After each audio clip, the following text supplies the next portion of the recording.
When I first moved into this apartment, there was this old mirror hanging in the hallway, a tall, ornate thing with blackened silver edges and strange floral carvings crawling up its sides like vines.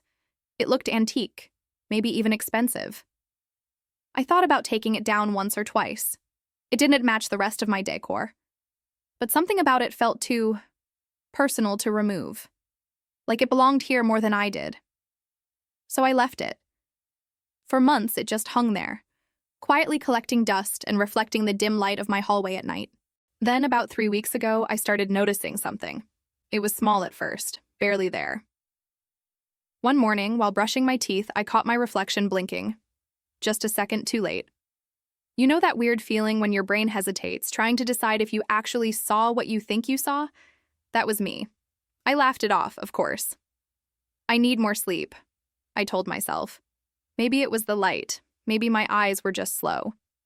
Easy explanation. That's what I told myself. But the next day, it happened again. And again. Every time I passed that mirror, brushing my hair, grabbing my keys, filming a TikTok, the reflection was just off. Subtle things at first. A lag in the blink, a delay in a smile. Once I waved at myself as a joke, and my reflection waved back a full second later. I even recorded it on my phone, thinking maybe my brain was just tricking me, but the video showed nothing. Perfectly normal. That made it worse somehow, like the mirror only wanted me to see its glitch when no one else could. A week went by and I started to avoid it. I'd catch glimpses of my reflection from the corner of my eye while walking past, and it looked like it was watching me. Not mimicking, not copying, watching. The kind of stillness that makes you feel like you're the one being studied. I started feeling this pressure whenever I was near it, like static in the air before a storm. My apartment began to feel smaller, darker. I left more lights on at night. Then came the night I was filming a new TikTok. Just a simple story time setup, nothing special. I had the ring light on, my camera propped up, and the mirror happened to be behind me in the shot. I recorded for maybe 30 seconds, then stopped to review the clip. That's when my stomach dropped. In the video, I stopped talking at the end, turned to reach for my phone. But my reflection doesn't. It's still there, smiling, still staring directly at the camera, smiling after I'd already moved away. I remember watching the clip over and over again, my throat tightening. That smile. It was wrong. It wasn't mine.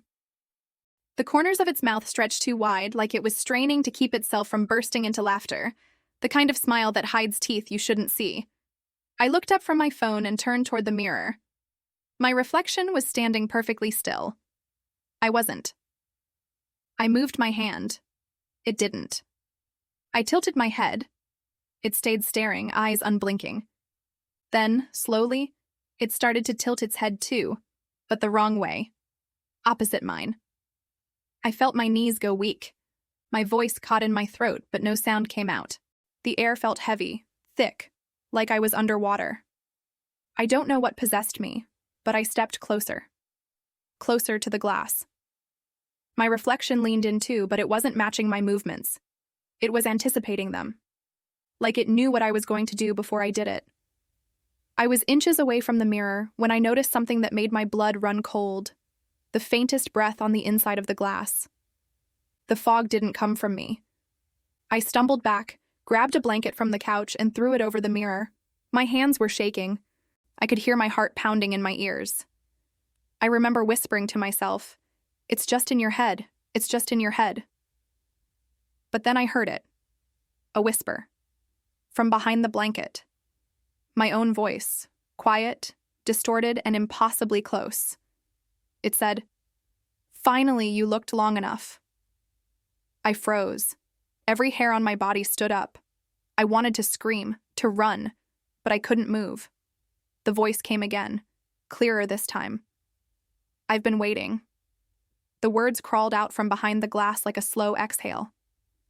I could hear it moving, something shifting, scratching faintly against the back of the mirror.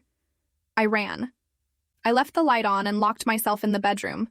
I didn't sleep. When morning came, I cautiously stepped into the hallway. The blanket had fallen to the floor. The mirror was uncovered again. My reflection looked normal. maybe a little pale, a little tired, but me. I almost cried from relief. I told myself it was stress, anxiety, imagination, anything to make sense of it. But then I noticed something. There was a faint, almost invisible handprint on the inside of the glass, larger than mine, pressed flat like something had been trying to push through. That's when I stopped pretending it was all in my head.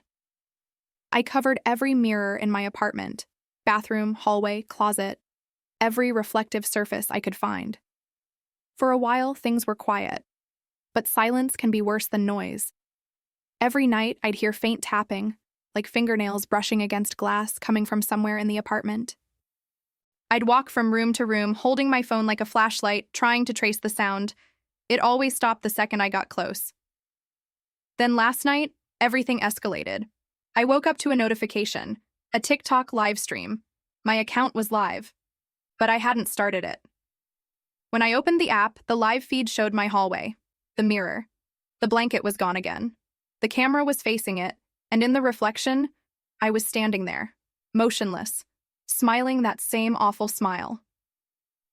My phone slipped out of my hand. I ran to the hallway, but the second I got there, the feed cut out. The app said, "Live ended." The mirror was empty, just my reflection again. Except, it was breathing. Slow, heavy breaths that didn't match mine. The glass was fogging up from the inside. Now I keep the lights on all the time. I've stopped filming, stopped posting, stopped sleeping in that room. But I know it's not over. Every mirror in my house, even the black screen of my phone, even the reflection in my window, shows me something I didn't do. Sometimes I catch a glimpse of myself blinking too late, or smiling when I'm not. Sometimes, in the corner of my vision, I see a shadow move just behind me, always just out of reach. I tried getting rid of the mirror. I dragged it out into the hallway one afternoon, but the moment it left the wall, a crack shot across the glass, like a spider web. I swear I heard it scream. Not loud, just a low, breathy shriek that vibrated through the air. I dropped it and ran inside, slamming the door. When I dared to look again, the mirror was gone, vanished. Just a dark outline left on the wall where it had hung. That night, I saw it again. Not on the wall this time, but in the reflection of my phone screen. Standing behind me, smiling. I don't think it ever left. Maybe it never needed the glass. Maybe it was never a reflection at all. Maybe it was always something else, something waiting for someone to look long enough to set it free. Now when I walk through my apartment, I avoid reflections altogether. I turn off my phone camera, cover my laptop screen with a towel, even shower in the dark so I won't see myself in the metal fixtures.